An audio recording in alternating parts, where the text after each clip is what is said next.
சொற்பொழிவு 6. போதிசத்துவ பிராயம். எனது அன்பான ஓஷோ, இந்த போதிசத்துவ பிராயம் என்பதெல்லாம் என்ன?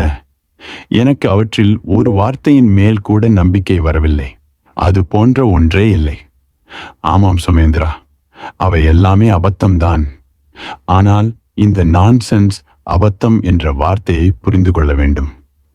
அது புலன்களுக்கு அப்பாற்பட்டது. அதை நீ நம்ப வேண்டாம். அதனை உன்னால் நம்பவும் முடியாது.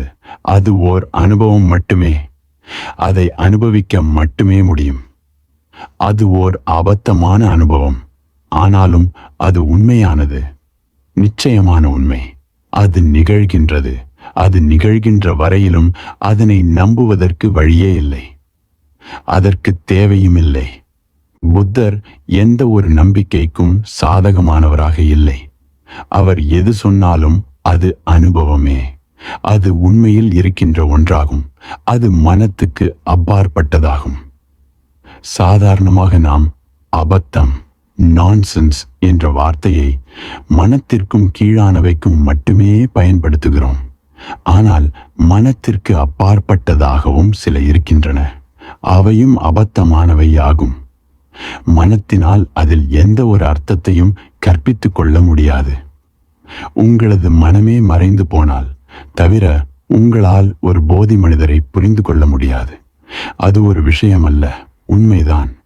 அது ஒரு அனுபவம் மட்டுமே. உங்களுக்கு ஆசையை பற்றி தெரியும், உங்களுக்கு உணர்ச்சியை தெரியும், உங்களுக்கு பாலுணர்வை தெரியும், உங்களுக்கு காதலையும் தெரியும். அவற்றை பாலுணர்ச்சி இன்னும் முகிழ்க்காத ஒரு குழந்தைக்கு விளக்கி பாருங்கள். அது அவற்றை அபத்தமானது என்றே சொல்லும். ஒரு 4 வயது குழந்தைக்கு நீங்கள் காதல் வயப்பட்டிருக்கும் விஷயத்தை சொல்லி பாருங்கள். அது உங்களை நம்ப முடியாத கண்களோடு பார்க்கும். நீங்கள் எதை பற்றி பேசுகிறீர்கள்? இந்த காதல் என்ற விஷயம் என்ன என்று கேட்கும். உங்களது காதல் எல்லாம், உங்களது கவிதை எல்லாம், மனங்கவரும் இந்த விஷயமெல்லாம் ஒரு குழந்தைக்கு புரிய வைப்பது எங்கனம்? அந்த குழந்தை அந்த அனுபவங்களை எல்லாம் நுகரவில்லை. அந்த ஆசைகள் எல்லாம் இன்னும் அக்குழந்தைக்கு தோன்றவில்லை. அது இவற்றை அறியாது. புத்தர் இவற்றை வாசனா என்கிறார். இந்த வாசனா இன்னும் அதற்கு தோன்றவில்லை. அந்த வாசனா அதற்கு தோன்றாத வரையில் இவற்றையெல்லாம் அதற்கு புரிய வைப்பது என்பது முடியாத ஒன்று.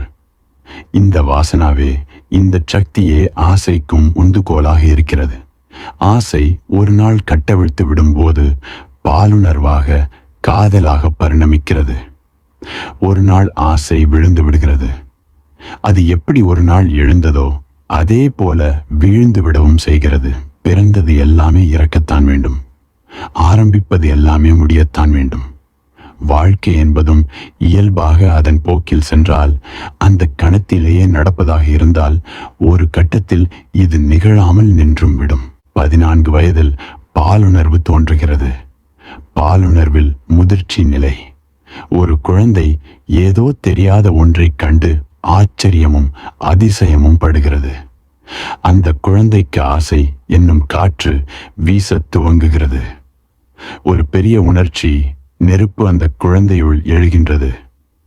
இனிமேல் அக்குழந்தை மறுபடியும் களங்கமற்றதாக இருக்கப் போவதில்லை. இந்த ஆசை எழுவதற்கு முன்னர் இருந்த நிலை இப்போது இல்லை. அது இனிமேலும் தன்னை சுற்றியுள்ளவற்றை அதே களங்கமற்ற பார்வையோடு பார்க்கப் போவதில்லை. வாழ்க்கை அந்த கணத்தில் முடிவெடுக்கும்படியாக வாழ்வதாக இருந்தால், உங்களது இறப்புக்கு சரியாக 14 வருடங்களுக்கு முன்னதாக இந்த ஆசையும் மறைந்து போகும். சரியாக 14 ஆண்டுகளுக்கு முன்னதாக உங்களுக்கு பாலுணர்வு என்பது அர்த்தமற்றதாக போய்விடும்.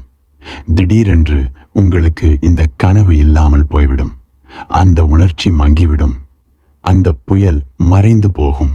அப்பொழுது அமைதி வந்துவிடும், முற்றிலுமான அமைதி. ஆனால் ஆசையில் அடங்கியிருந்த உங்களது உணர்ச்சி, ஆசை அற்று போய்விடுகிறது. அந்த சக்தி எங்கே போகும்? நீங்கள் இன்னமும் கூட அந்த சக்தியை உணவின் மூலமும், சுவாசிப்பதன் மூலமும், உடற்பயிற்சியின் வழியாகவும், வாழ்வதன் வழியாகவும் உண்டாக்குகிறீர்கள். அந்த புனிதமான சக்தியை மனித சக்தியாக மாற்றிக்கொண்டே இருக்கிறீர்கள். அந்த சக்தி எங்கே போகும்? பழைய பாதை இனியும் இல்லை. பழைய பாதை இனிமேலும் கிடைக்கப் போவதில்லை. அது இனிமேல் பாலுணர்ச்சி என்ற வழியில் செல்ல முடியாது. அது எப்படி நகரும்? புத்தரிடம் அதற்கு இன்னொரு வார்த்தை உள்ளது. அதனை கருணை என்று அழைக்கிறார். உணர்ச்சி இனிமேலும் முக்கியத்துவம் வாய்ந்ததல்ல. சக்தி இன்னும் கிடைக்கிறது. மகத்தான சக்தி கிடைக்கிறது. அது எந்த திசையிலாவது நகர்ந்தாக வேண்டும். ஏனெனில் சக்தி என்பது ஒரே இடத்தில் நிற்க முடியாது. அதன் இயல்பே வேகம்தான். அது கருணை மேலிடும் போது உங்களிலிருந்து ததும்பி வழியும். அதைத்தான் போதிசத்துவ பிராயம் என்று அழைக்கிறோம். பாலுணர்வு அற்று போகும்போது ஆசையும் இல்லாது போகிறது. எதிர்காலம் என்பது மறைந்து போகிறது. நீங்கள் இங்கு இருக்கும்போது திடீரென்று அந்த மகத்தான சக்தி உங்களிலிருந்து ததும்பி வழிய ஆரம்பிக்கிறது. உங்களது கோப்பையில் வழிய ஆரம்பிக்கிறது. அதுவே கருணை என்பதாகவும் அதுவே போதிசத்துவ நிலை என்பதாகவும். அது ஒரு பொருள் அல்ல. அது சாதாரணமாக நிகழ்வதில்லை. மனிதர்கள் இயல்பு நிலையிலிருந்து வழுவிவிட்டார்கள். அதனால்தான் உலகின் எல்லா மொழிகளிலுமே ஒரு வயதான மனிதன் பாலுணர்வில் ஈடுபட விரும்பினார் என்றால் அது ஏதோ ஓர் அசிங்கமான அற்பமான விஷயமாக கருதப்படுகிறது. அவரை அசிங்கமான கிழவர் என்றே அழைக்கின்றனர். ஏன் அசிங்கம்? வாலிபன் என்பவன் அசிங்கமானவனாக கருதப்படுவதில்லை. ஆனால் வயதானவர்கள் மட்டும் ஏன் அப்படி கருதப்பட வேண்டும்? பழங்காலம் முதலே இந்த வார்த்தைகள் காலங்காலமாக புழங்கி வருகிறது. நிகழக்கூடாத ஒரு விஷயமாக அது ஒரு நடக்கக்கூடாத நிகழ்ச்சியாக கருதப்படுகிறது. அது சாதாரணமானதல்ல, அசாதாரணமானது. ஏதோ ஒரு தவறு நிகழ்ந்து விட்டது. அப்படி இல்லையெனில் உங்களது இறப்புக்கு முன்னர் அது மறைந்து போக வேண்டும். அப்படி இல்லையெனில் நீங்கள் அந்த ஆசை மறைந்து போகும் நிலைக்கு வரவில்லை எனில் என்ன செய்து கொண்டிருந்தீர்கள்? நீங்கள் வாழ்வதற்கான வாய்ப்பை இழந்து விட்டீர்கள். நினைவில் கொள்ளுங்கள், நான் ஆசைக்கு எதிரானவன் அல்ல. எனக்கு அதனை ஒப்புக்கொள்ளும்படியான எண்ணமே உள்ளது. அதற்கான நேரம் வரும்போது அதனுள்ளே செல்லுங்கள். அதனுள்ளே முழுமையாக செல்லுங்கள். அதிலிருந்து வெளியேறுவதற்கான நேரம் வரும்போது வெளியேறுங்கள். அதனுள் முழுமையாக செல்பவன் மட்டுமே அதிலிருந்து முழுமையாக வெளியேற முடியும். அதனுள் பாதி மனத்தோடு, ஒரு பகுதி எண்ணத்தோடு மட்டுமே அழுத்தப்பட்ட மனத்தோடு செல்லுபவன் அந்த தலையிலிருந்து முழு மனத்தோடு வெளியே வர முடியாது. அதில் இருக்கும் ஆபத்தத்தை பார்க்கவே முடியாது. அதில் உள்ள மாயையை பார்க்கவே முடியாது. ஆகவே நான் ஆசைக்கு எதிரானவன் அல்ல. நான் உணர்ச்சிக்கு ஆதரவானவன் தான். அதனுள் செல்லுங்கள். அதனுள் முழுமையாக முழு மனத்தோடு செல்லுங்கள். அதற்கான நேரம் வரும்போது என்னென்ன முடியுமோ அவ்வளவையும் காணுங்கள். அந்த முழுமையாக பார்த்தல் என்பதே உங்களை விடுவிக்கும். ஒரு நாள் பழம் பழுத்து கீழே விழும். பழுத்த பழம் கீழே விழும்போது மரம் பாரத்தை இறக்கி வைக்கிறது. அந்த பாரம் இறக்கி வைத்தலில் நீங்கள் என்ன செய்கிறீர்கள்? சக்தி இன்னமும் இருக்கிறது, அதிகமாக இருக்கிறது. ஏனெனில் முன்னர் அந்த சக்தி பல விஷயங்களில் ஈடுபட்டு கொண்டிருந்தது. இப்போது அது எதிலும் ஈடுபடவில்லை. ஓய்வெடுங்கள். நீங்கள் சக்தியின் தேக்கிடமாக இருப்பீர்கள். அந்த சக்தி உங்களிலிருந்து ததும்பி வழியத் துவங்கும். எந்த காரணமுமே இன்றி இது நிகழும். ஒரு போதிசத்துவர் என்பவர்தான் மற்றவர்களுக்கு அளிப்பதற்கெனவே நிறைய வைத்துக் கொண்டிருப்பவர். அவர் நிறைய வைத்துக் கொண்டிருப்பவர். நீங்கள் அவரது அன்பை, அவரையே, அவரது ஞானத்தை நீங்கள் அவரிடம் பணிந்தாலே போதும். அவர் ஒரு வாசம் நிரம்பிய மலரை போன்றவர். அந்த வாசம் காற்றில் கட்டவிழ்த்து விடுவதற்காகவே தயாராக இருக்கிறது. அல்லது அவர் நீர் நிறைந்திருக்கும் மேகத்தை போன்றவர். தாகம் எடுக்கும் பூமியை தேடி அலைந்து கொண்டிருக்கும், தன்னை வரவேற்க காத்திருக்கும் பூமியை தேடும், தன்னை உறிஞ்சிக் கொள்ளும் பூமியை தேடும் மேகத்தை போன்றவர். ஆகவே போதிசத்துவர் என்பவர் நீர் நிரம்பிய மேகத்தை போல அங்கும் இங்கும் தாகம் எடுக்கும் ஆன்மாவை தேடி அலையும் மேகத்தை போன்றவர். தன்னை வரவேற்க காத்திருப்பவர்களை தேடி அலைபவர். நீங்கள் பரிசை பெற்றுக் கொள்ளுவதற்காகவே போதிசத்துவர் தாம் கடமைப்பட்டிருப்பதாக நினைக்கிறார். போதிசத்துவ நிலை என்பதே பிரக்ஞையின் ஒரு நிலைதான். அது ஒரு அபத்தம்தான். உண்மை. அது ஒரு பொருள் அல்ல, உண்மை. சோமேந்திரா, ஆனாலும் அது நிகழ்கிறது. அது தர்க்கத்திற்கும் நியாயத்திற்கும் அப்பாற்பட்டதுதான். அது அபத்தமானதாகத்தான் தெரிகிறது. ஏனெனில் அது உனது அனுபவத்திற்குள்ளானதாக இல்லை. ஆனால் வெகு சீக்கிரமே நீ அதன் எல்லைக்குள் நுழையப் போகிறாய். உங்களில் பலர் அந்த நுழைவாயிலில் நின்று கொண்டிருப்பதை பார்க்க முடிகிறது. உங்களால் பார்க்க முடியாது. என்னால் நீங்கள் அங்கு நிற்பதை காண முடிகிறது. ஒரு பெரிய தாவலை மேற்கொள்ளும் நிலையில் உங்களை பார்க்க முடிகிறது. அது நிகழும் போது அதன் பின்னர் நீங்கள் புத்தர் எதை பற்றி பேசுகிறார் என்று உங்களால் புரிந்து கொள்ள முடியும். வைர சூத்திரம் சாதாரண மனிதர்களுக்கு போதிக்கப்படவில்லை. அது சந்நியாசிகளுக்கு போதிக்கப்பட்டதாகும். போதிசத்துவ நிலைக்கு வருகிறவர்களுக்கு வந்துவிட்டவர்களுக்காக சொல்லப்பட்டதாகும். உண்மையில் அது போதிசத்துவ நிலைக்கு வருவதற்கு முன்னராகவே போதிக்கப்படல் வேண்டும். ஏனெனில் போதிசத்துவ நிலையை அடையும் அந்த கணத்தில் உங்களுக்கு என்ன செய்ய வேண்டும் என்று தெரியவில்லை எனில், உங்களது பாரத்தை இறக்கி வைக்க தெரியவில்லை எனில், அந்த ஒளி வெள்ள பிரவாகத்தை இறக்கி வைக்க முடியவில்லை எனில், அவற்றை வைத்துக் கொண்டுதான் ஆக வேண்டும் என்பதாக எதுவும் இல்லை. உங்களுக்கு அவற்றை பற்றியெல்லாம் ஒன்றுமே தெரியவில்லை எனில் அது மிகவும் சிரமமாக போய்விடும், மிக கடினமாகிவிடும். உங்களது ஞானமே உங்களுக்கு மார்பு வழியாக முடிந்துவிடும். இதயத்தில் அது வழியாக மாறிவிடும். அது ஒரு நடனமாகவும் சங்கீதமாகவும் மாறுவதற்கு பதிலாக ஒரு வழியாக முடிந்துவிடும். உங்களுக்கு தெரியுமா, ஞானம் என்பதே மிகுதியாகும் போது அது வலி நிறைந்ததாகவும் ஆகி போகிறது. ஒளி என்பது அதீதமாகும் போது, கண்களை கூசச் செய்வதாக இருக்கும்போது அது உங்களது கண்களை குருடாக்கி விடுகிறது. அன்பு என்பது மிகும்போது உங்களால் தாங்க முடியாது. அது வலி மிகுந்ததாகி விடுகிறது. அதை பற்றி எதுவும் தெரியவில்லை எனில் போதிசத்துவ நிலை என்ற மகிழ்ச்சியும் அப்படிப்பட்டதுதான். அதன் பரிமாணம் ஞானம் என்பதும் அப்படிப்பட்டதுதான். அதன் அடர்த்தியும் அதன் காரணமாக இறந்து போகவும் செய்வீர்கள், அல்லது பைத்தியம் பிடித்தவர்களாகி விடுவீர்கள். உலகிலேயே புத்த மதம் ஒன்றில்தான் போதிசத்துவர்கள் என்பவர்கள் பைத்தியம் பிடிக்காதவர்களாக இருக்கிறார்கள். ஏன்? சுஃபிசத்தில் பைத்தியமாகி போகிறார்கள். இந்து மதத்தில் பைத்தியமாகி போகிறார்கள். பல பேர் பைத்தியமாகி போயிருக்கிறார்கள். சுஃபிசத்தில் அதற்கென்று பிரத்யேகமாக பெயரே இருக்கிறது, மஸ்தாஸ். ஆனால் புத்த கலாச்சாரத்தில் அது போன்ற லாம் இல்லை. ஏன்? புத்தருக்கு எல்லா சாத்தியங்களும் தெரிந்திருக்கின்றன. அதனால் அதற்கான பாதையை அவர் அறிவியல் பூர்வமாக தயாரித்து வைத்திருக்கிறார். எதிர்காலத்தில் நிகழப்போகும் அந்த கணத்துக்காக முன்கூட்டியே தயார் செய்திருக்கிறார். 25 நூற்றாண்டுகளாகவே ஒரு புத்த துறவியும் மனநிலை சரியில்லாமல் போனதாக தெரியவில்லை. அது மிகவும் அபூர்வமானது. சுஃபிசத்தில் பல பேர் மனநிலை சரியில்லாமல் போயிருக்கிறார்கள். இந்து மதத்திலும் பல பேர் அப்படி ஆகியிருக்கிறார்கள். காரணம், இந்து மதத்திலும் சூஃபிசத்திலும் போதிசத்துவ நிலைக்கு ஒப்பிட்டு பார்க்கிறார் போல் ஒன்றுமில்லை. எந்த ஒரு போதனையும் கொடுக்கப்படவில்லை. மேற்கில் இந்த பிரச்சனை இன்னமும் சிக்கலாகி போயிருக்கிறது. கிறிஸ்துவ மதத்தில் இதை பற்றிய ஒரு தெளிவே இல்லை. ஆகவே கிறிஸ்துவ மதத்தில் சாதாரண மனிதர்கள், எந்த ஒரு விதத்திலும் துறவிகளாக இல்லாதவர்கள் எல்லாம் கூட வணக்கத்திற்குரியவர்களாக கருதப்பட்டுள்ளார்கள்.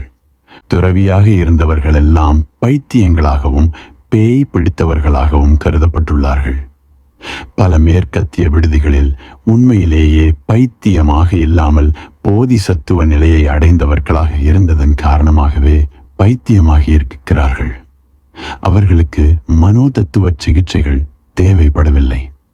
அவர்களுக்கு மின்சார அதிர்ச்சியும் தேவைப்படவில்லை. அவர்களுக்கு மயக்க மருந்தும் தேவைப்படவில்லை. அவர்களுக்கு அனாவசியமான வேதனைகளும் மனோதத்துவ பரிசோதனைகளும் தேவையே இல்லை. அவர்களுக்கு தேவையானதெல்லாம் கருணையை செலுத்தும் புத்தர்கள்தாம். புத்தரின் பிரசன்னமே அவர்களுக்கு தேவையானதாகும். புத்தரின் அருகாமையே அவர்களை பழைய நிலைக்கு கொண்டு வரும். அவர்களுக்கு ஒரு பெரிய காந்த சக்தி தேவைப்படுகிறது. அவர்களை பழைய பிரக்ஞை நிலைக்கு அதுவே கொண்டு வரும். ஆனால் அவர்கள் அவஸ்தைக்கு உள்ளாக்கப்படுகிறார்கள். அவர்கள் அனாவசியமானவை களுக்கெல்லாம் உள்ளாக்கப்படுகின்றனர். ஏனெனில் ஒரு முறை அவர்களை பைத்தியங்கள் என்று கருத துவங்கிவிட்டால் அவர்கள் பைத்தியங்களைப் போலவே சிகிச்சை அளிக்கப்படுகின்றனர். புத்த மதம் என்பது உலக மதங்களிலேயே அறிவியல் பூர்வமான மதங்களுள் ஒன்றாகும். அதில் எல்லா வரைபடங்களும் பிரக்ஞையை வளர்ப்பதற்கான எல்லா அம்சமும் இருக்கின்றன. போதிசத்துவ நிலையும் மிக முக்கியமான ஒன்றாகும். ஒருவர் புத்தராவதற்கு முன்னால் போதிசத்துவ நிலையை கடந்துதான் ஆக வேண்டும். ஆனால் சோமேந்திரா, அது அபத்தமானதுதான். அது உண்மை. எனது அன்பான ஓஷோ, மற்றவர்கள் மீது அக்கறை கொள்வது என்பது எப்போது குறுக்கீடாக மாறுகிறது? கொள்கை என்பது எப்போது உள்ளே புகுகிறதோ அப்போதே குறுக்கீடாக மாறிவிடுகிறது. காதல் என்பது கசந்து போய் வெறுப்புணர்ச்சியாகவே மாறிவிடுகிறது. உங்களது பாதுகாப்பே சிறையாகி விடுகிறது. கொள்கை என்பதே வித்தியாசங்களுக்கெல்லாம் காரணம். உதாரணத்துக்கு, நீங்கள் ஒரு தாய். உங்களது குழந்தை என் மீது அக்கறை செலுத்துகிறீர்கள். அதற்கும் நீங்கள் வேண்டும். அது நீங்கள் இல்லாமல் வாழவே முடியாது. நீங்கள் அவசியம் தேவை. அதற்கு உணவு வேண்டும், அதற்கு அன்பு வேண்டும், அதற்கு அக்கறையும் வேண்டும். ஆனால் அதற்கு உங்களது கொள்கை தேவையில்லை. உங்களது இலட்சியங்கள் தேவையில்லை. உங்களது கிறிஸ்துவ மதமோ, உங்களது இந்து மதமோ, உங்களது இஸ்லாம் மதமோ, உங்களது புத்த மதமோ தேவையில்லை. அதற்கு உங்களது புனித புத்தகங்கள் தேவையில்லை. அதற்கு உங்களது நம்பிக்கைகள் தேவையில்லை. அது எப்படி இருக்க வேண்டும் என்பதற்கான உங்களது இலட்சியங்கள் தேவையில்லை. கொள்கைகளை, இலட்சியங்களை, முடிவுகளை எல்லாமே விட்டுவிடுங்கள். அதன் பின் அக்கறை மிகவும் அழகானதாக இருக்கும். அதன் பின்னர் களங்கமற்றதாக இருக்கும். அப்படி இல்லையெனில் அக்கறை என்பதே தந்திரம் மிக்கதாகத்தான் இருக்கும். உங்களது அக்கறையில் உங்களது கொள்கையை திணிக்கவில்லை எனில் நீங்கள் உங்களது குழந்தையை ஒரு கிறிஸ்துவனாக அல்லது இந்துவாக மாற்ற முயல மாட்டீர்கள். ஒரு கம்யூனிஸ்டாக அல்லது பாசிஸ்டாக, அல்லது உங்களது குழந்தை ஒரு வியாபாரியாக, ஒரு மருத்துவராக, ஒரு என்ஜினியராக வர வேண்டும் என்று எண்ண மாட்டீர்கள். நீங்கள் உங்களது குழந்தையை பற்றி எந்த எண்ணத்தையுமே வைத்துக் கொள்ள மாட்டீர்கள். நீங்கள் சொல்வது என்னவெனில், நான் உன் மீது அன்பாயிருக்கிறேன். நீ பெரியவனாகும் போது நீயே தேர்ந்தெடுத்துக்கொள். நீ இயல்பாக என்னவாக நினைக்கிறாயோ அது போல வா. எனது ஆசீர்வாதங்கள். நீ என்னவாக இருந்தாலும் எனது வாழ்த்துக்கள். நீ என்னவாக ஆனாலும் எனது பக்கத்திலிருந்து அது வரவேற்கப்பட்டு ஏற்றுக்கொள்ளப்படும்.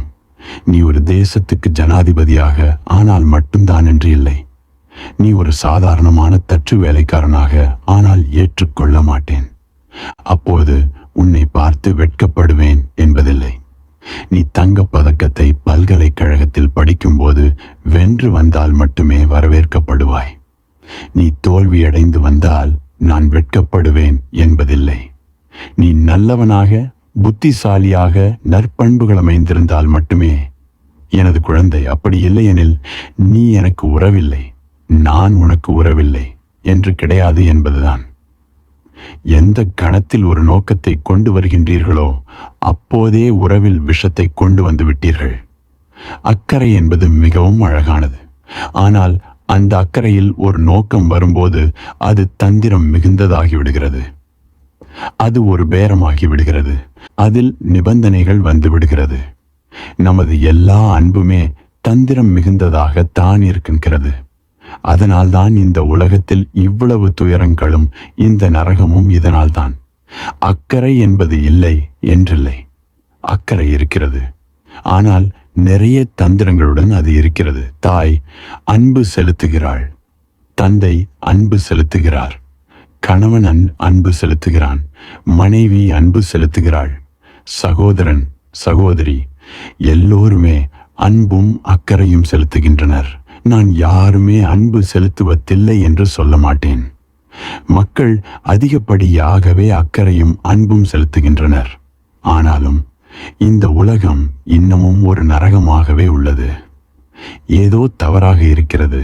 ஏதோ ஒன்று அடிப்படையிலேயே தவறாக இருக்கிறது. அடிப்படையில் எங்கு தவறு நடக்கிறது, எங்கு விஷயங்கள் தவறாக போகின்றன. அன்பு செலுத்துதலில் நிபந்தனைகள் உள்ளன. இதனை செய், அந்த மாதிரியாகவா? நீங்கள் நிபந்தனையின்றி யாரையாவது அன்பு செலுத்தியதுண்டா? யாரையாவது அவளை அப்படி இருக்கிறார் போலவே அல்லது அவனை அப்படி இருக்கிறார் போலவே அன்பு செலுத்தியதுண்டா? நீங்கள் முன்னேற்றம் அடைய விரும்புவதே இல்லை. நீங்கள் மாறுவதற்கு விரும்புவதே இல்லை. உங்களது ஒப்புதல் முழுமையானது, முற்றிலுமானது. அப்போதுதான் அன்பு காட்டுவது என்றால் என்னவென்று தெரியும். நீங்கள் அந்த அன்பு காட்டுதலில் முழுமையடைவீர்கள். அப்போது உங்களுக்கு அதிகமாகவே உதவி அளிக்கப்படும். நினைவு கொள்ளுங்கள், உங்களது அன்பில் வியாபாரம் இல்லை எனில், அதில் ஆசை இல்லை எனில், நீங்கள் யார் மீது அன்பு காட்டுகிறீர்களோ அவர்களும் உங்களிடம் எப்போதும் அன்போடு இருப்பார்கள். ஆனால் உங்களது அன்பில் ஏதேனும் எண்ணம் இருக்குமாயின், அதன் பின்னர் நீங்கள் அன்பு காட்டியவர்கள் உங்களை மன்னிக்க தயாராக இருக்கவே மாட்டார்கள். அதனால்தான் குழந்தைகள் தங்களது பெற்றோர்களை மன்னிக்க சக்தியற்றவர்களாக இருந்தனர். நீங்கள் மனோசிகிச்சை மருத்துவர்களிடம் கேட்டு பாருங்கள். அவர்களிடம் வரும் நோயாளிகள் எல்லோருமே குழந்தையாக, பெற்றோர்களால் அதிகப்படியாகவே நேசிக்கப்பட்ட குழந்தைகளாகவே இருப்பார்கள். ஆனால் அவர்களது அன்பு வியாபாரத்தனம் மிகுந்ததாக இருந்திருக்கும். அது கணக்கு பார்த்த அன்பாக இருக்கும். அவர்கள் தங்களது சில இலட்சியங்களை தமது குழந்தை கள் வழியே தீர்த்து கொள்ள முயன்றிருப்பார்கள். அன்பு என்பதே இலவச பரிசாக இருத்தல் வேண்டும். அதனுடன் ஒரு விலைச்சீட்டு தொங்கவிடப்படும் போது அது அன்பாக இருப்பதில்லை. எனது அன்பான ஓஷோ, நீங்கள் ஆசிரமத்தில் ஏன் மாமிச உணவை அனுமதிப்பதில்லை? இந்த கேள்வி யோகா சின்மயாவிடமிருந்து வந்துள்ளது. சின்மயாவின் மனத்தில் மாமிசம் உண்பதை பற்றிய எண்ணம் ஏதோ வந்திருக்க வேண்டும். ஆழ்மனதில் ஏதோ ஒரு கொடுமையான பலாத்கார எண்ணம். அப்படி இல்லையெனில் எப்படி இந்த கேள்வி ஒரு மரக்கறி உண்பவரிடமிருந்து வந்துள்ளது? பல ஆயிரக்கணக்கான மாமிசம் உண்பவர்கள் இங்கிருக்கும் போது இவரிடமிருந்து இப்படிப்பட்ட கேள்வி வந்துள்ளது. இது மிகவும் அபத்தமாகப்படுகிறது. ஆனால் இப்படித்தான் எல்லாம் இருக்கின்றன. சைவ உணவை உண்பவன் உண்மையான சைவ உணவுக்காரனாக இருப்பதில்லை. அவன் ஒரு அழுத்தப்பட்ட மனோபாவம் உள்ளவனாகவே இருக்கிறான். ஆசை எழுகிறது. ஆனால் இங்கு ஆசிரமத்தில் மாமிச உணவை அனுமதிக்காமல் இருப்பதற்கும் மதத்திற்கும் எவ்வித தொடர்பும் இல்லை. அது முற்றிலும் அழகியல் உணர்ச்சியுடன் தொடர்புடையது. நான் மாமிச உணவை உண்பவர்கள் எல்லோரும் ஞானத்தை அடைய முடியாது என்ற கொள்கை உடையவனும் அல்ல. இயேசு ஞானமடைந்தார், முகம்மது ஞானமடைந்தார், ராமகிருஷ்ணரும் ஞானமடைந்தவர்தாம். அதில் எந்த ஒரு பிரச்சனையும் இல்லை. நீங்கள் மாமிச உணவை உட்கொண்ட பிறகும் ஞானம் அடையலாம். அதனால் மத பிரச்சனை ஏதும் இல்லை. எனக்கு இது ஓர் அழகியல் உணர்ச்சி தொடர்பான பிரச்சனைதான். ஏனெனில் இயேசு மாமிசம் சாப்பிடுவதை தொடர்ந்தார்.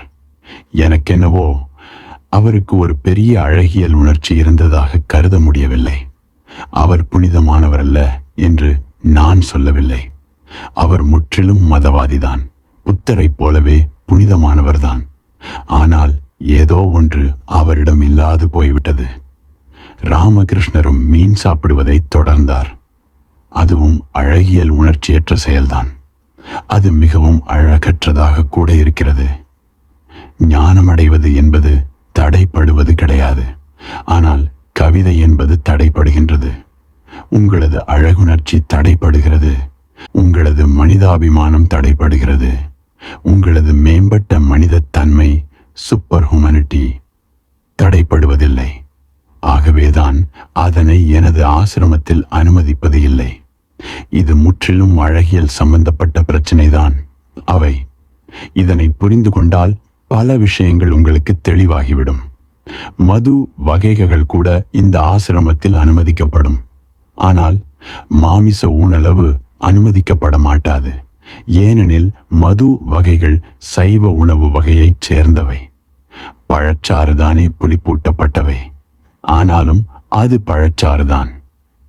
சில நேரங்களில் கொஞ்சம் மது அருந்துதல் என்பது ஒரு கவித்துவமான நிலைக்கு இட்டுச் செல்கிறது. அது சாத்தியமானதே. அது அனுமதிக்கப்படல் வேண்டும். நமது புதிய கம்யூன் ஏற்பாடு செய்யப்படும் போது ஒரு மதுச்சாலையும் உமர் கய்யாம் இருக்கும். உமர் கய்யாம் ஒரு சூஃபித் துறவி, ஒரு ஞானமடைந்த துறவி. ஆனால் மாமிசம் அனுமதிக்கப்பட மாட்டாது. அது மிகவும் அசிங்கமானது. நீங்கள் ஒரு மிருகத்தை கொலை செய்வதை நினைத்தால், அதனை உண்பதையும் நினைத்தால், அந்த எண்ணமே மிகவும் அழகியல் உணர்ச்சிக்கு அப்பாற்பட்டதாக இருக்கிறது. ஒரு மிருகம் கொலை செய்யப்படுகிறது என்பதற்காக நான் இதனை எதிர்க்கவில்லை. ஏனெனில் மிருகங்களுள் அவசியமானவை வாழும். அவற்றை கொலை செய்தல் இயலாது. தேவையற்றவை நீங்களே கொலை செய்யவில்லை என்றாலும் நிச்சயம் இறக்கத்தான் போகின்றன. அது தேவையற்றது. அந்த விஷயத்தை நான் விவாதிப்பது தேவையற்றது. கேள்வி என்னவெனில், நீங்கள் கொலை புரிகிறீர்கள். கொலை என்பது நல்லதல்ல என்பதும் அல்ல. அழகான மரக்கறி உணவு இருக்கும்போது எதற்காக மற்றொன்று? ஒருவேளை மரக்கறி உணவு கிடைக்கவில்லை எனில் அதனை ஒரு விஷயமாக எடுத்துக்கொள்ளலாம், கொளுத்தப்படலாம். ஆனால் அந்த உணவு கிடைக்கிறது. அதன் பின் எதற்காக ஒரு உடலை அழிக்க வேண்டும்? ஒரு மிருகத்தை கொலை செய்கையில் நீங்கள் ஏன் மனிதர்களையே உண்ணும் கேனிபலாக இருக்கக்கூடாது? ஒரு மனிதனை கொலை செய்தலில் என்ன தவறு இருக்கிறது? மனித உடலில் இருந்து பெறப்படும் மாமிசம் நிச்சயம் உங்களுக்கு உகந்ததாகவே இருக்கலாம். ஏன் மனித உடல்களையே உண்ண ஆரம்பிக்க கூடாது? அதுவும் ஓர் அழகியல் உணர்ச்சி தொடர்பான கேள்விதான். மிருகங்களும் நமக்கு சகோதர சகோதரிகள்தான். ஏனெனில் மனிதன் அவற்றிலிருந்து வந்தவன்தான். அவை நமது குடும்பத்தைச் சேர்ந்தவையே. ஒரு மனிதனை கொல்லுதல் என்பது ஒரு வளர்ச்சி அடைந்த மிருகத்தை கொல்வதற்கு ஒப்பானதே. அல்லது ஒரு மிருகத்தை கொல்வது என்பது வளர்ச்சியடையும் பருவத்தில் இருக்கும் யாரோ ஒரு மனிதனை கொல்வதற்கொப்பானதே. அது இரண்டும் ஒன்றுதான். முதல் பருவத்தில் இருக்கும் ஒரு குழந்தையை கொன்றாலும், அல்லது பல்கலைக்கழகத்தில் கடைசி வகுப்பு படித்துக் கொண்டிருக்கும் ஒரு வாலிபனை கொன்றாலும் அதிக வித்தியாசமில்லை. மனித வர்க்கமே ஒரு காலத்தில் மிருகங்களாக இருந்தவைதாம்.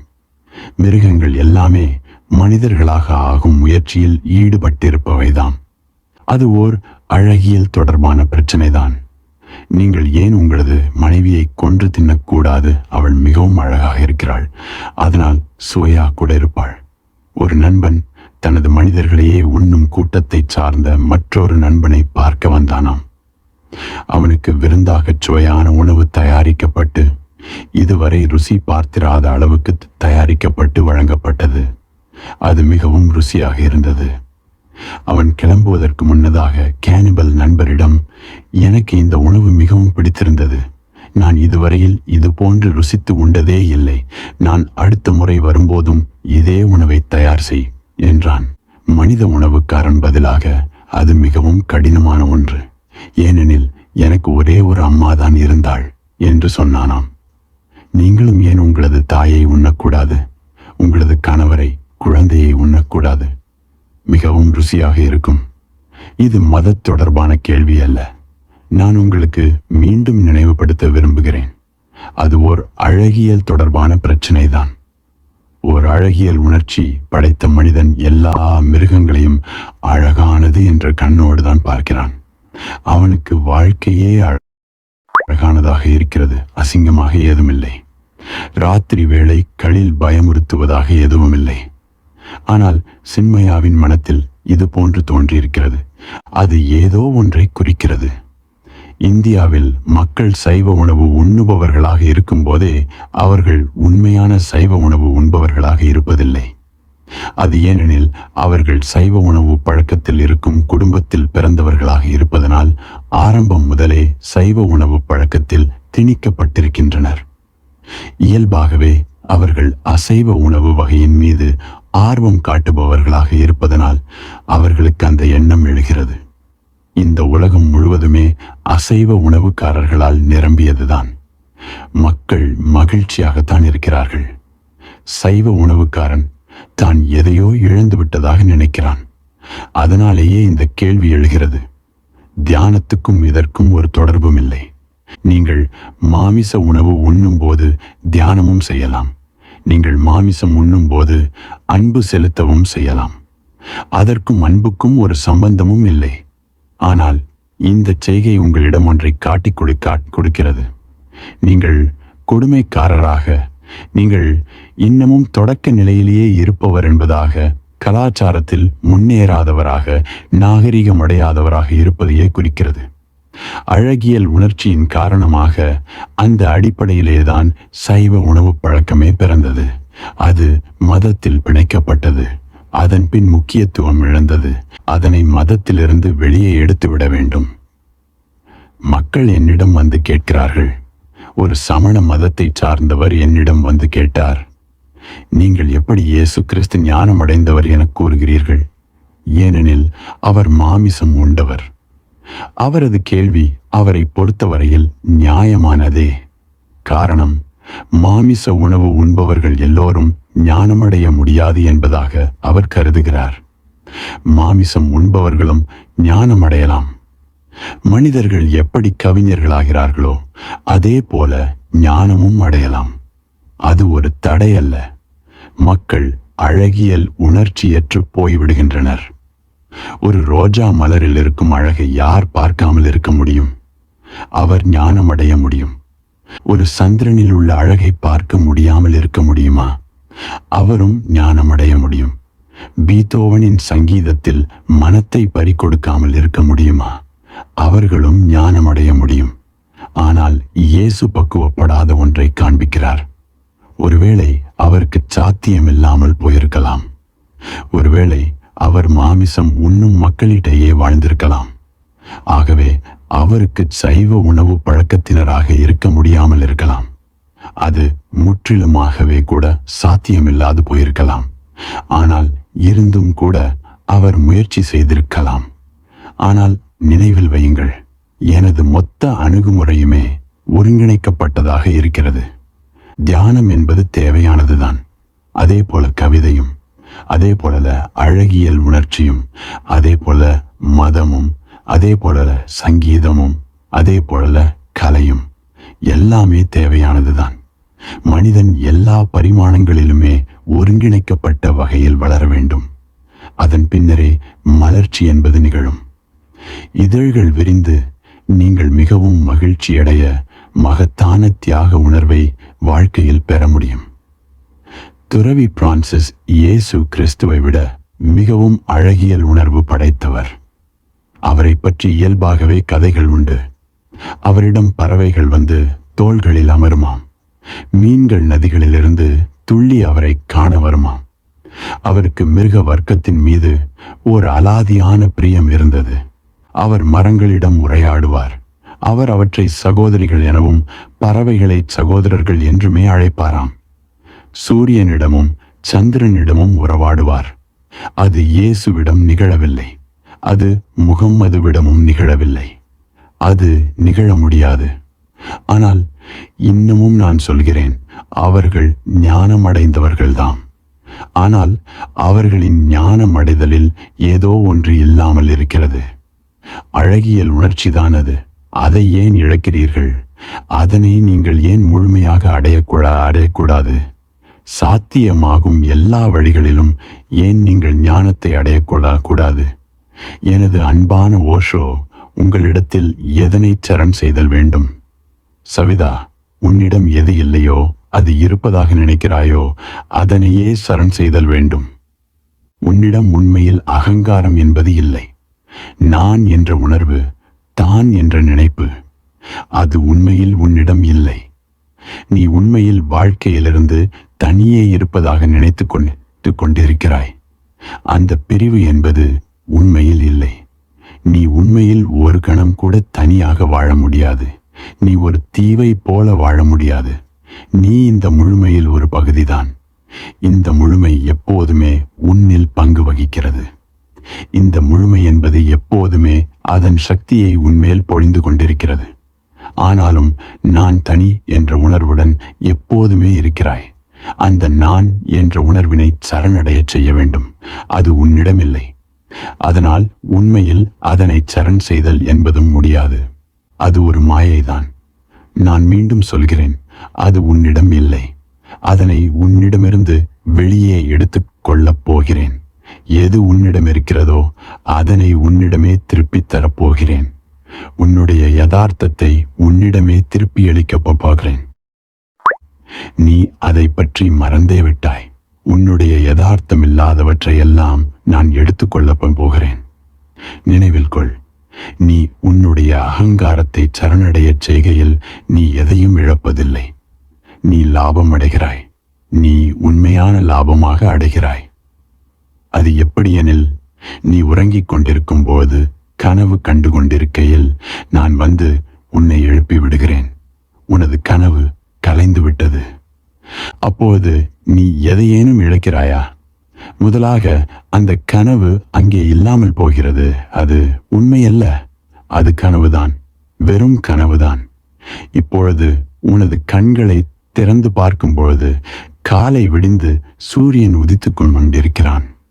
பறவைகள் சங்கீதம் இசைத்துக் கொண்டிருக்கின்றன. மரங்களும் புதிய தினத்தை வரவேற்றுக் கொண்டிருக்கின்றன. நான் எது இருக்கிறதோ அதனை அழித்துவிட்டு எது இல்லையோ அதனை எடுத்துக்கொள்கிறேன். நான் உன்னை வெளிப்படையச் செய்கிறேன். நீ எதையும் இழப்பதில்லை. நினைவில் கொள், நான் உனது சரணடையச் செய்தலின் வழியாக எதையும் பெறுவதில்லை. ஆகவே நீ கஞ்சத்தனமாக நடந்து கொள்ள வேண்டாம். உங்களின் சரணடைதல் மூலமாக நான் எதையும் பெறுவதில்லை. ஆகவே நீ கஞ்சத்தனமாக நடந்து கொள்ள வேண்டாம். உங்களை எழுப்பும்போது நீங்கள் கனவை மட்டுமே இழக்கிறீர்கள். ஆனால் அந்த கனவை நான் பெறுவதில்லை. அப்படி இல்லையெனில் உங்களது அகங்காரத்தை என்னிடம் சரணடையச் செய்யுங்கள் என்று கேட்கவே மாட்டேன். அப்படி இல்லையெனில் நான் முழுவதுமாக நசுக்கப்பட்டு விடுவேன். கொலையே செய்யப்பட்டு விடுவேன். ஒரு சலிப்படைந்த மனிதன் தனது நண்பனை காண்பதற்காக வந்தான். அந்த நண்பன் தன்னுடைய பழைய அனுபவங்களின் காரணமாக பயந்து போயிருந்தான். அவன் இவனை மிகவும் பேசி பேசி சோர்வடையச் செய்திருந்தான்.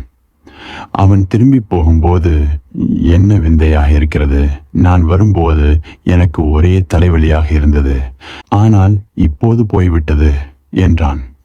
பதிலுக்கு அவதிக்குள்ளாகியிருந்த நண்பன், அதை பற்றி கவலைப்பட தேவையில்லை, அது வேறெங்கும் போகவில்லை, என்னிடம் வந்துவிட்டது என்று சொன்னானாம். உன்னுடைய அகங்காரத்தை சரணடையச் செய்யும் போது நான் அதனை பெறுவதில்லை. உன்னுடைய தலைவலியை சரண் செய்யும் போது நான் அதனிலிருந்து எதையும் பெறுவதில்லை. ஆகவே துயரப்பட வேண்டாம். பல மனிதர்கள் என்னிடம் சரண் செய்வதால் நான் ஏதோ நிறைய சேர்த்து வைத்திருப்பதாக கருத வேண்டாம். நான் எதையும் பெறுவதில்லை. நீங்கள் சரண் செய்வதெல்லாம் ஒன்றுமே இல்லை. ஆனால் சரண் செய்வதன் மூலம் நீங்கள் நிறைய பெறுகிறீர்கள். நீங்கள் உண்மையை பெறுகிறீர்கள். உங்களது நம்பகத்தன்மையை பெறுகிறீர்கள்.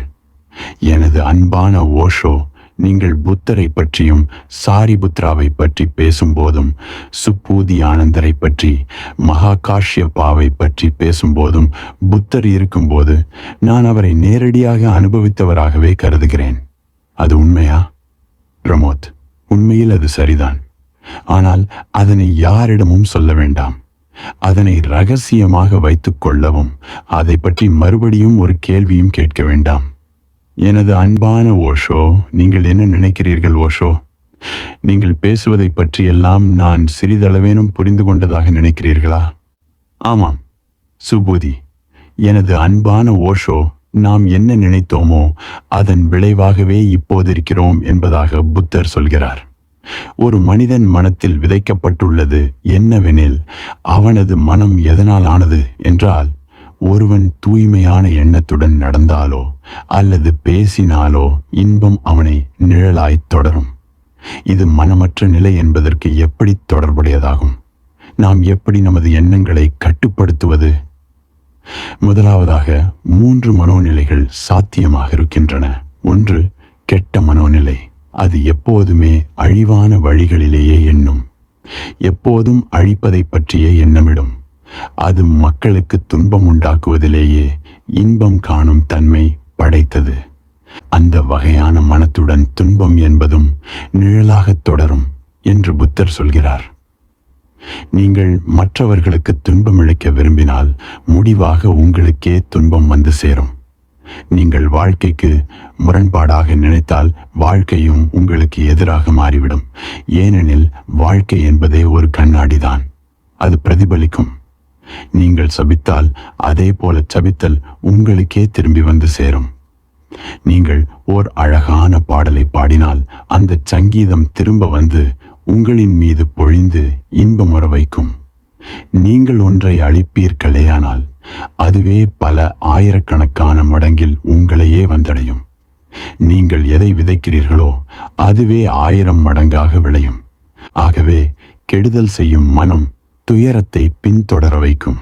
அதனை நரகமே பின்தொடரும்.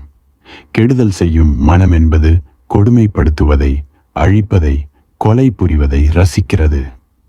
டாமர்லேன், Genghis Khan, Adolf Hitler, Joseph Stalin எல்லோரும் இத்தகையோரே. அவர்கள் கெடுதல் செய்யும் மனம் கொண்டவர்கள். அதன் பின்னர் புனித மனம் படைத்தவர்கள். இவர்கள் கேடு புரியும் மனமுடையவர்களுக்கு எதிரானவர்கள், நேர் எதிர்மறையானவர்கள். அவர்கள் உருவாக்குபவர்கள். அவர்கள் மக்கள் மகிழ்ச்சி அடைவதை பார்த்து சந்தோஷம் அடைபவர்கள். அவர்கள் உதவி புரிவார்கள். அவர்கள் சேவை மனப்பான்மையுடையவர்கள். அவர்கள் மற்றவர்களின் மீது மகிழ்ச்சியை பொழிபவர்கள். அவர்கள் மக்கள் சந்தோஷமாக இருப்பதை பார்க்க விரும்புபவர்கள். அவர்களை சந்தோஷம் நிழலாக பின்தொடரும் அந்த புனித மனங்களை. ஆனால் இவற்றுக்கெல்லாம் மேலே ஒன்று, நீங்கள் அறியாத ஒன்று இருக்கிறது. மகிழ்ச்சி என்று ஒன்று இருக்கும்போது அதனை கடந்து துயரமும் இருக்கும். மகிழ்ச்சி ஏற்றதாக சில இருக்குமேயானால் அதன் எல்லையில் மகிழ்ச்சியானவையும் இருக்கும். அவை ஒன்றாகவே செல்லும். கேடு செய்யும் மனத்தை துயரம் நிழலாக பின்தொடரும். நரகம் பின்தொடரும். ஆனால் நரகத்தை எங்கோ ஓரிடத்தில் சொர்க்கமும் பின்தொடரும் அல்லவா? புனிதமான தூய்மையான மனத்தை மகிழ்ச்சி பின்தொடரும். ஆனால் மகிழ்ச்சியை தொடர்ந்து வருவது துயரம்தானே. ஏனெனில் அவை தனியாக இருக்க முடியாது.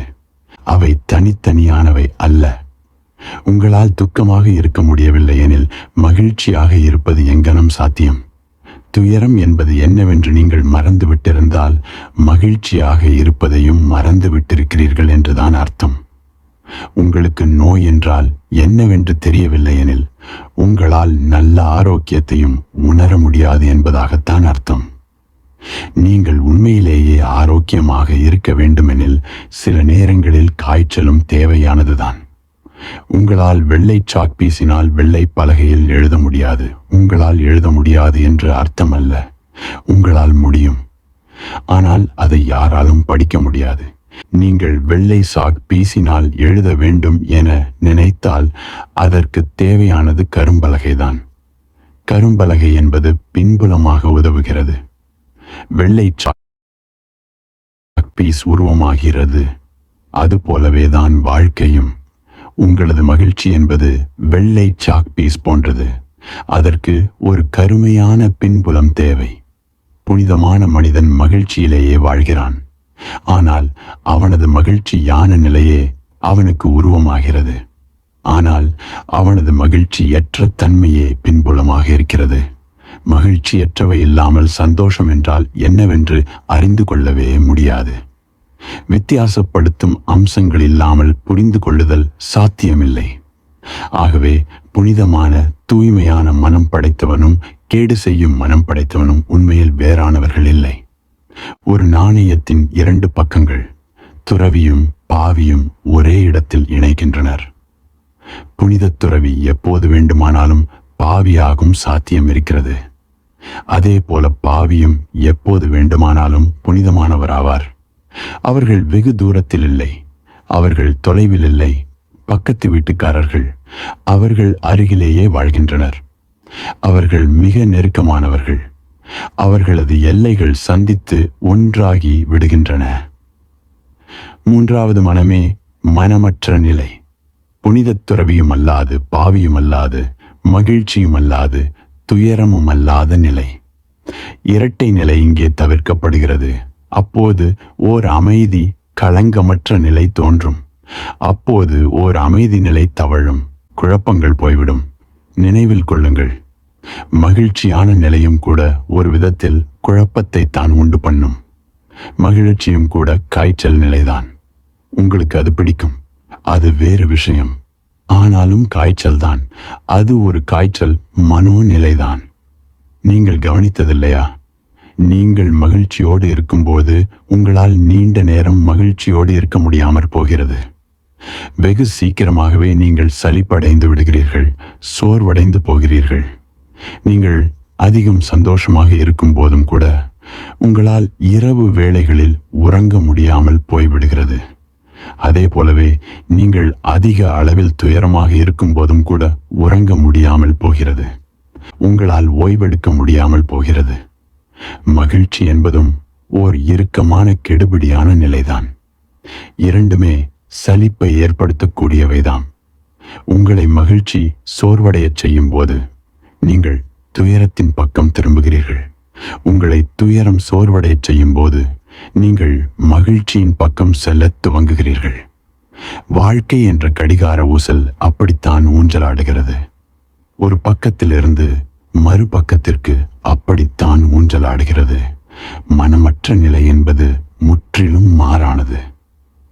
அதற்கும் மகிழ்ச்சி யான மனத்திற்குமோ அல்லது கேடு செய்யும் மனத்திற்குமோ, புனிதத்துக்கோ அல்லது புனிதமற்றவைக்கோ தொடர்பே இல்லை. உங்களுக்கு நினைவிருக்கிறதா?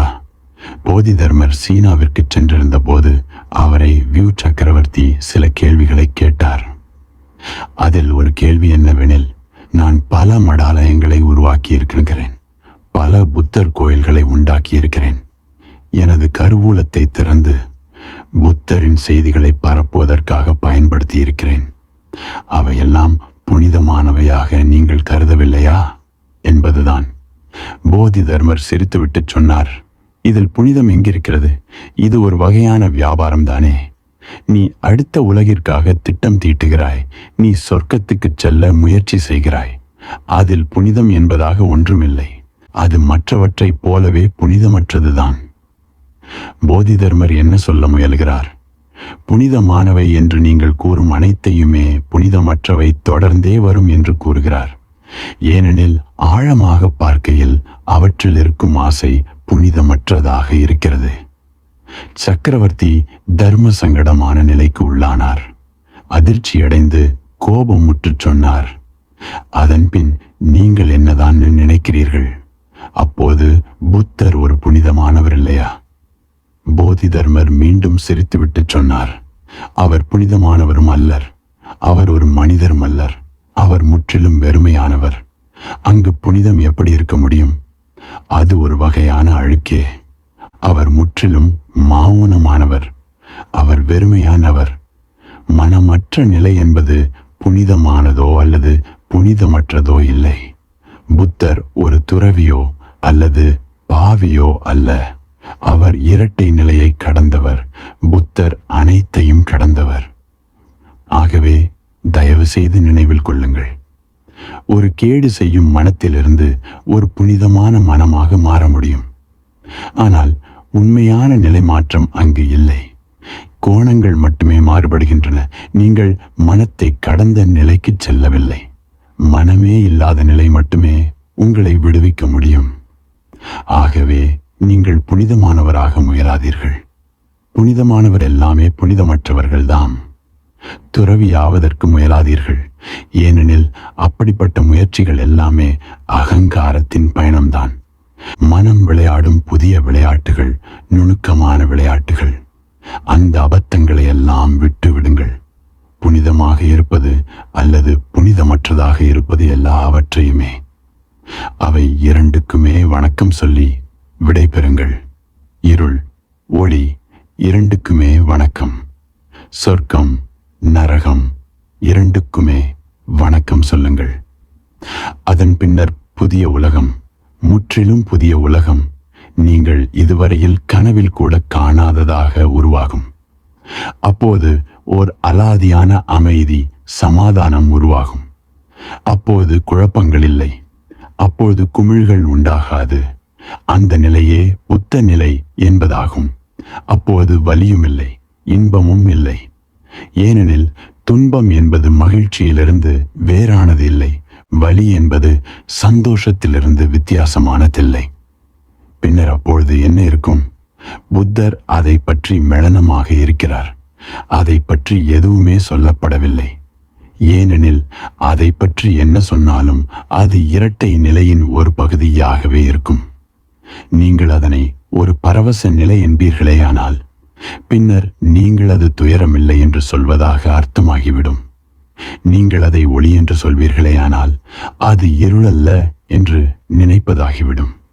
நீங்கள் அதை வெயிற்காலம் என்று சொன்னால் அதனை இளவேநீர் காலம் அல்ல என்று சொல்வதாக பொருளாகிவிடும்.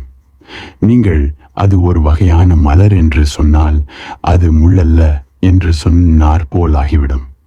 ஆனால் நீங்கள் இன்னமும் கூட இரட்டை நிலையிலேயே யோசிக்கிறீர்கள் என்று பொருள் கொள்ள வேண்டியிருக்கும். புத்தர் இதை பற்றியெல்லாம் முற்றிலும் அமைதியாக இருக்கிறார். காரணம், அந்த நிலையை மௌனத்தால் மட்டுமே விளக்க முடியும். அது அமைதி நிலை.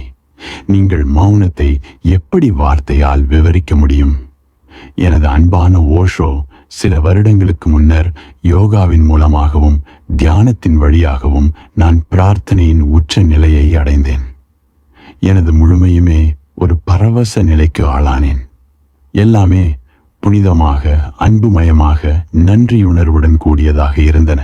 சில காரணங்களுக்காக அந்த நிலையிலிருந்து வெளியே வந்துவிட்டேன்.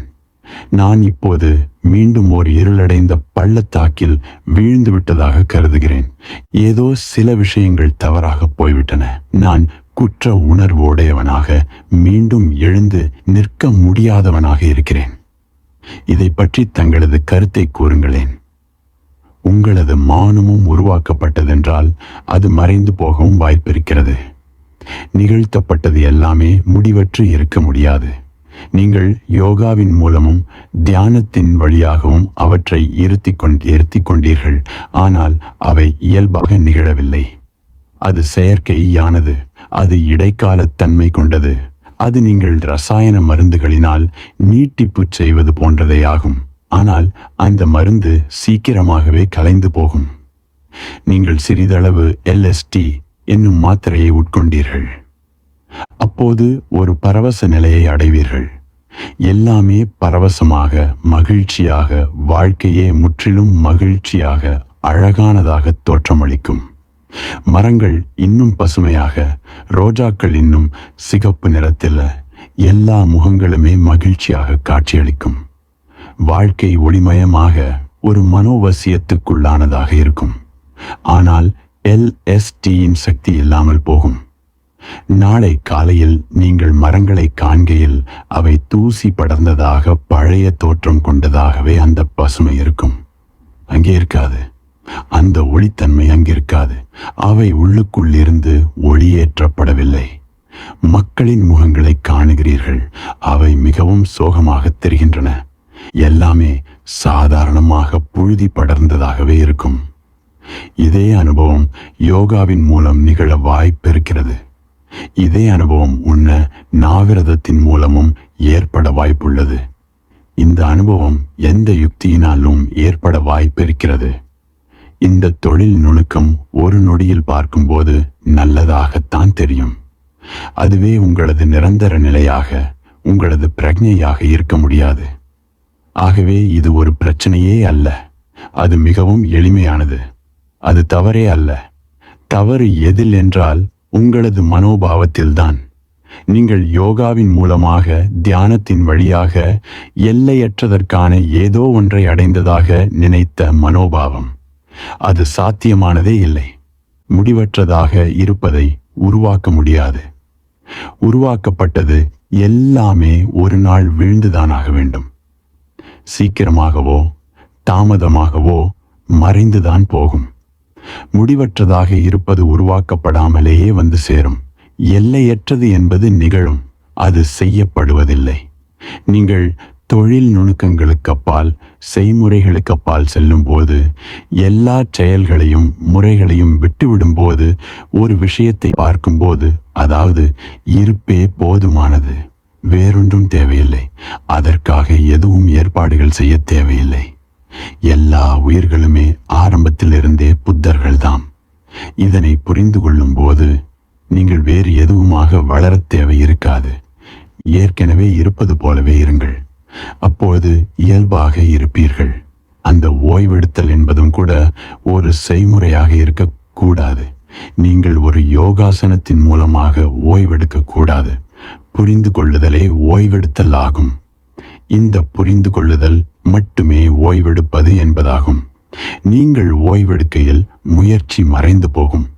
நீங்கள் சாதாரண வாழ்க்கை வாழ்வீர்கள்.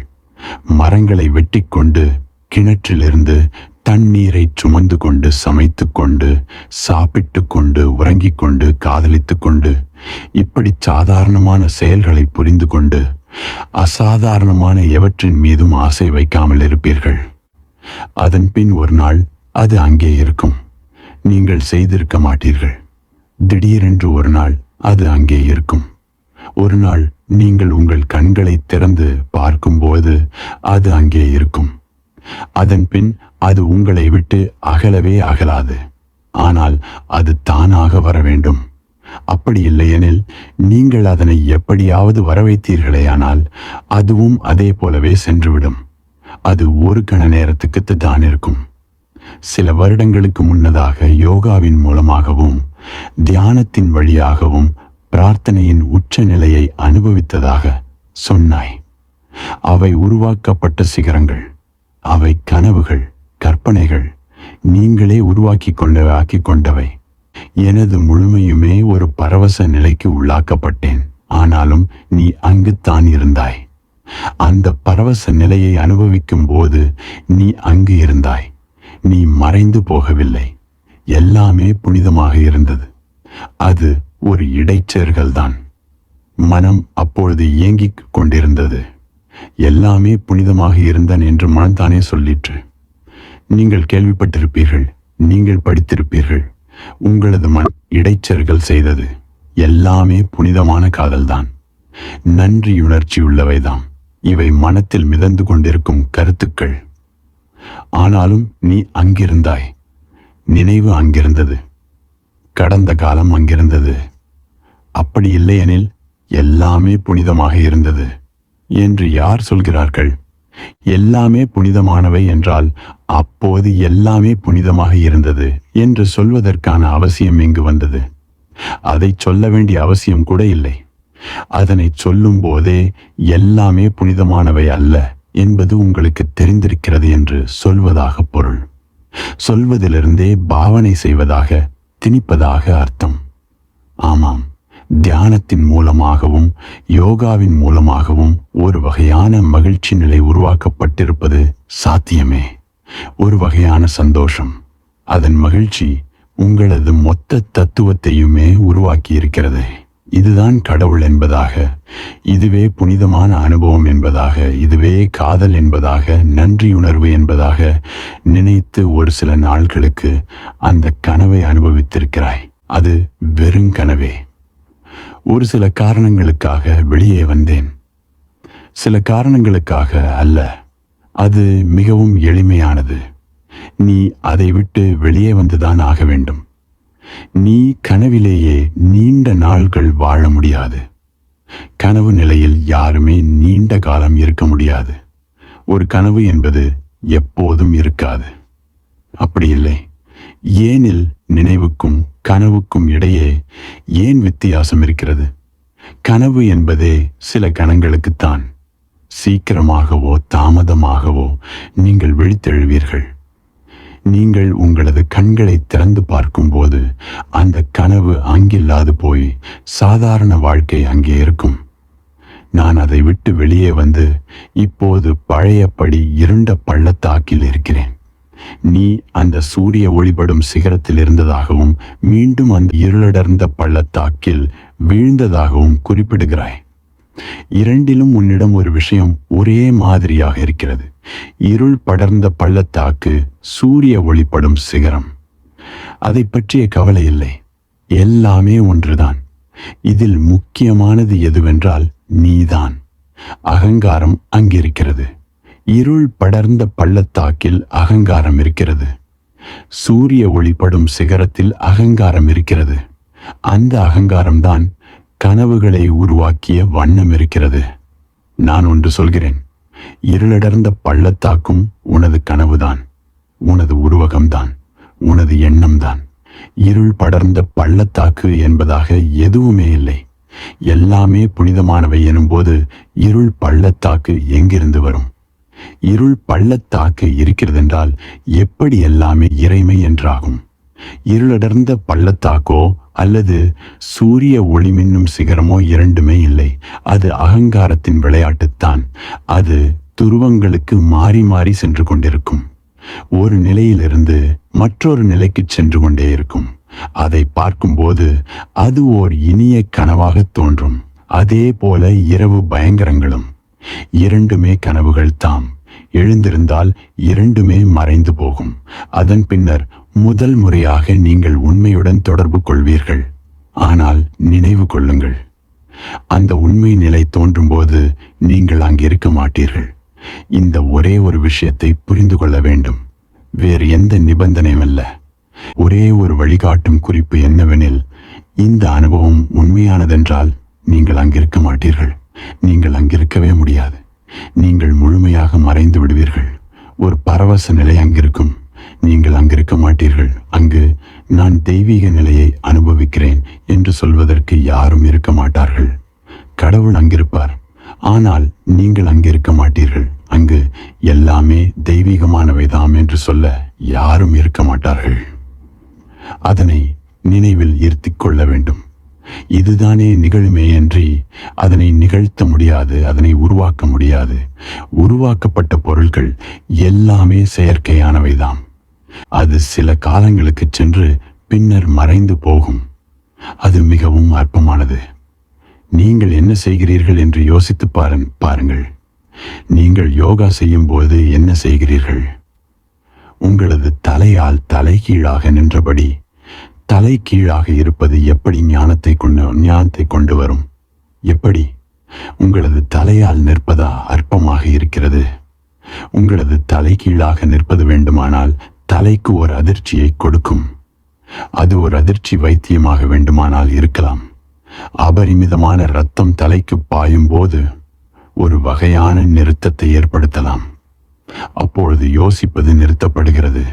நீங்கள் தலைகீழாக நிற்கையில் பூமியின் ஈர்த்தல் சக்தியின் காரணமாக இரத்த ஓட்டம் தலைக்கு பாய்கிறது. அதை உங்களது தலை தாங்க முடியவில்லை. ஒரு கணத்துக்கு யோசிப்பது நிறுத்தப்படுகிறது. அப்படி நிறுத்தப்படும் போது நான் மிகவும் மகிழ்ச்சியாக இருக்கிறேன், நான் பரவசமாக இருக்கிறேன், எல்லாமே தெய்வீகமானவை என்று நினைக்கலாம். ஆனால் நீ எத்தனை காலம் தலைகீழாக நின்று கொண்டிருக்க முடியும்? உங்களால் நீண்ட நேரம் நிற்க முடிந்தாலும் கூட மனம் அந்த நிலையிலேயே எப்படி எண்ண ஓட்டத்தை தொடர்வது என்று கற்றுக்கொண்டு விடும். அது ஒரு பிரச்சனை அல்ல.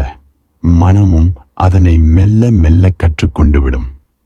அதன் பின்னர் தலைகீழாக நின்றபடியே எல்லாவற்றையும் யோசிக்கலாம். நான் சிறுவனாக இருக்கும்போது தலைகீழாக நீண்ட நேரம் நிற்பேன். அது எனக்கு ஒரு மாதிரி பழக்கமாகி போய் அப்படியே தூங்கிவிட்டேன். அது மிகவும் முடியாத காரியமாகும். நான் எங்களது கிராமத்தில் இருந்த ஒரு யோகியிடம் இதை பற்றி தெரிவித்த போது அவர், இது சாத்தியமே இல்லாத விஷயம், இது எனக்கே நிகழவில்லை, தலை கீழாக நின்றபடி தூங்குவதா என்றார். ஏனெனில் தூக்கம் வர வேண்டுமெனில் உங்களது தலைக்கு சாதாரணமாக இருப்பதை விட சிறிதளவுதான் இரத்த ஓட்டம் தேவைப்படுகிறது. அதனால்தான் தலையணை கலை ராத்திரி வேளையில் தலைக்கு கீழாக கொடுத்துக் கொள்கிறோம். அதனால் தலை சிறிது மேல் நோக்கி தூக்கப்பட்டு இரத்த ஓட்டம் சிறிதளவு குறைக்கப்படுகிறது. அப்படி இல்லையெனில் மூளை தொடர்ந்து வேலை செய்ய ஆரம்பித்துவிடும். அதிக புத்திமானாக ஒருவன் இருந்தால் இன்னும் பெரிய தலையணை தேவைப்படும். 2, 3, 4 தலையணைகள் கூட தேவைப்படலாம். அப்படி இல்லையெனில் சிறிதளவு இரத்த ஓட்டம் வந்தவுடன் மூளை மறுபடியும் இயங்க ஆரம்பித்துவிடும். ஆகவே உணவிடுதல் முற்றிலுமாக நிறுத்தப்பட வேண்டும். வயதான மனிதர் சொன்னார், இது சாத்தியமே இல்லாதது. ஆனால் அது எனக்கு நிகழ்ந்து விட்டது. நான் உறக்கத்தில் மட்டும் விழவில்லை, எனது சிரசாசனத்திலிருந்தும் விழுந்து விட்டேன். அது எனக்கு பழக்கமாகிவிட்டது. எண்ணங்கள் மட்டுமல்ல, உறக்கமும் கனவும் கூட சாத்தியமானவைதாம். ஆகவே நீ உனது தலையை கீழாக வைத்து நிற்க முடியும் என்றால், அது பழகிவிட்டதென்றால், அந்த சந்தோஷ நிலை முதலில் ஏற்பட்டதே அது மறுபடியும் ஏற்படாது. நீ தியானம் செய்யும் போது என்ன நடக்கிறது? ஞானம் அடைவது என்பதை எப்படி யோகாவின் மூலமாகவும் தியானத்தின் வழியாகவும் உண்ணாவிரதத்தின் மூலமாகவும் உணவினை கட்டுப்படுத்தல் மூலமாகவும் அடைய முடிகிறது? இல்லை, இது முற்றிலும் அப்பாலில் உள்ளது. நட்சத்திரங்களுக்கும் அப்பாலில் இருக்கிறது. இந்த சிறிய விஷயங்கள் எல்லாம் மிகவும் யதார்த்தமானவை. அவை உங்களை சுத்தப்படுத்தும். ஆமாம், அவை உங்களை தூய்மைப்படுத்தும். ஆனால் அவை உங்களுக்கு ஞானத்தை அளிக்கா. சில கணங்களுக்கு சந்தோஷத்தை அளிக்கும். அந்த மகிழ்ச்சியே தெய்வீக உணர்வாக மொழிபெயர்க்கப்படக்கூடாது. அப்படி செய்யக்கூடாது. ஏனெனில் நீங்கள் அங்கிருக்கிறீர்கள். அந்த அனுபவம் சில நேரங்களில் உங்களில் பெரிய ஒளியை நிரப்பும். ஆனால் அந்த ஒளி எல்லையற்றதாக இருக்காது. அந்த எல்லையற்ற ஒளியினை அடைய நீங்கள் பெண் தன்மை படைத்தவராக இருத்தல் வேண்டும். நீங்கள் எப்போதும் எதையாவது செய்து கொண்டே இருக்கக்கூடாது. நீங்கள் ஒரே மாதிரியான செயலற்ற தன்மை கொண்டவராக இருக்க வேண்டும். மிதமான நிலை. பொறுமையாக காத்திருக்க வேண்டும். சாதாரணமாக இருங்கள். பொறுமையோடு காத்திருங்கள்.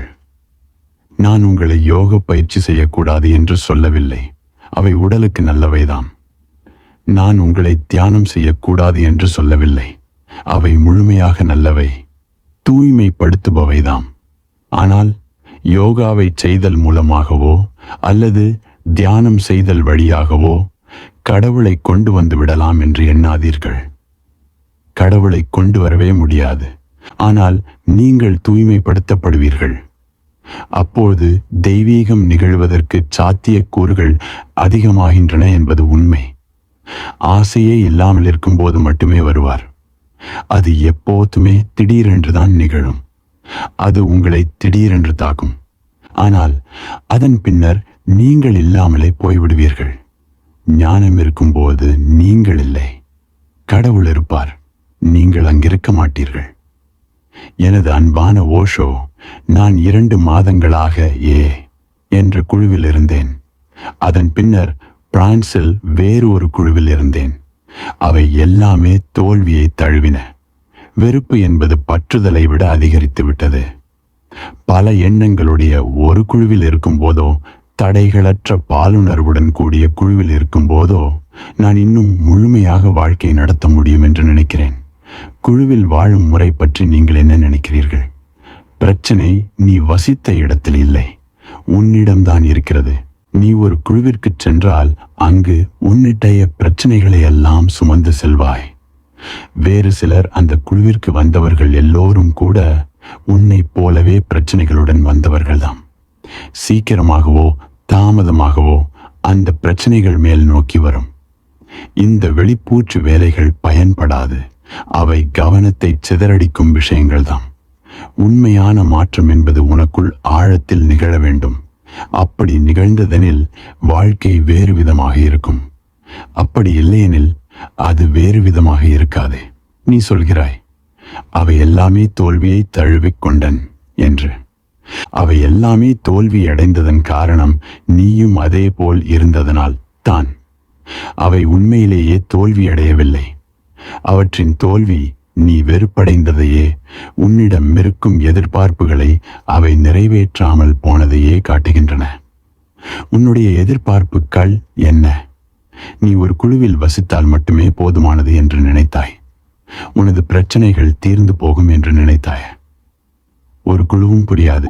இமாலய மலைக்கு சென்று ஒரு குகையில் வசித்தாலும் அது உனக்கு உதவி புரியாது.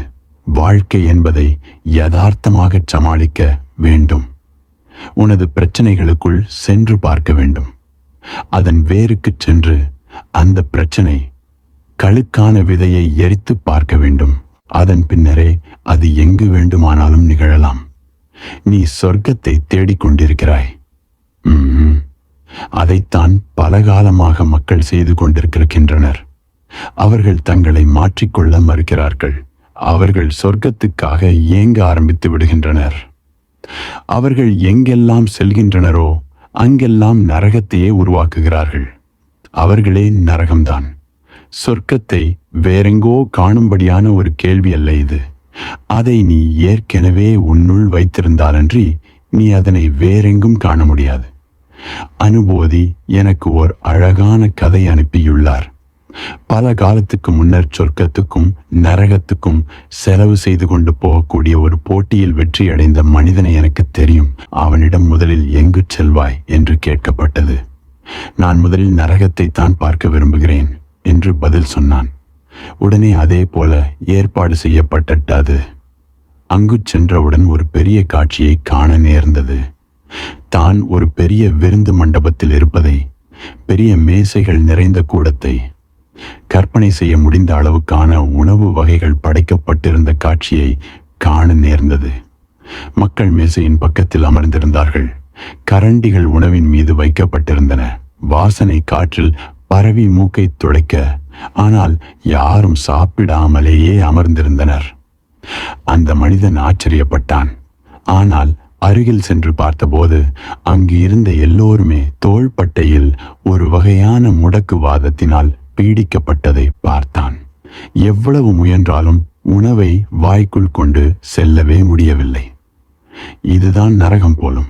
ஏராளமாக எல்லாம் இருந்தும் ஏராளத்துக்கு நடுவே பட்டினியாக இருப்பது என்பது தனக்கு உணவு ஊட்டிக்கொள்ள முடியாமல் இருப்பது. இதுதான் நரகமோ என்று அவன் நினைத்தான். அதன் பின் அந்த மனிதன் சொர்க்கத்துக்கு அழைத்துச் செல்லப்பட்டான். அங்கும் அதே போன்ற பெரிய விருந்து மண்டபத்தில் அதே போன்று பெரிய மேசைகளில் வகை வகையான உணவு வகைகள் படைக்கப்பட்டிருந்தன. அருகில் சென்று பார்த்தபோது அதே போன்று தோள்பட்டையில் முடக்குவாதத்தினால் எல்லோருமே பீடிக்கப்பட்டிருந்தனர். இதுவா சொர்க்கம் என்று உரத்து கத்துவதற்கு குரல் எடுத்தான். இன்னும் அருகே சென்றபோது ஒரு வித்தியாசத்தை கண்டுணர்ந்தான். நரகத்துக்கும் சொர்க்கத்துக்கும் இடையே ஒரு வித்தியாசம் இருந்தது. ஒரு சிறிய வித்தியாசமே இரண்டையும் வேறுபடுத்தி இருந்தது. சொர்க்கத்தில் ஒருவருக்கொருவர் உணவூட்டிக்கு கொண்டிருந்தனர். அதே போலவே முடக்குவாதத்தினால் அவதிக்குள்ளாகி இருந்தும் கூட ஒருவருக்கொருவர் உணவூட்டிக் கொண்டிருந்தனர். தனது வாய்க்கு உணவை கொண்டு வருவது வேண்டுமானால் சிரமமாக இருந்ததே தவிர மற்றவருக்கு ஊட்டி விடுதல் என்பது முடியும் காரியமாகத்தான் இருந்தது. மற்றவர்கள் இவர்களுக்கு ஊட்டிவிட்டு கொண்டிருந்தார்கள். இதுவே பெரிய வித்தியாசம். ஆனால் அந்த வித்தியாசம் உள்ளார்ந்து அமைந்திருந்தது. கருணை என்பது இருந்தது. நீங்கள் போதிசத்துவர்களாக இருந்தாலன்றி நீங்கள் எங்கெல்லாம் இருக்கிறீர்களோ அங்கெல்லாம் நரகம்தான். உணர்ச்சி என்பது கருணையாக மாறும்போது நீங்கள் இருக்கும் இடமெல்லாம் சொர்க்கமாகவும் திகழும். அது ஒன்றுதான் சொர்க்கம் என்பதே. இன்றைக்கு இது போதும்.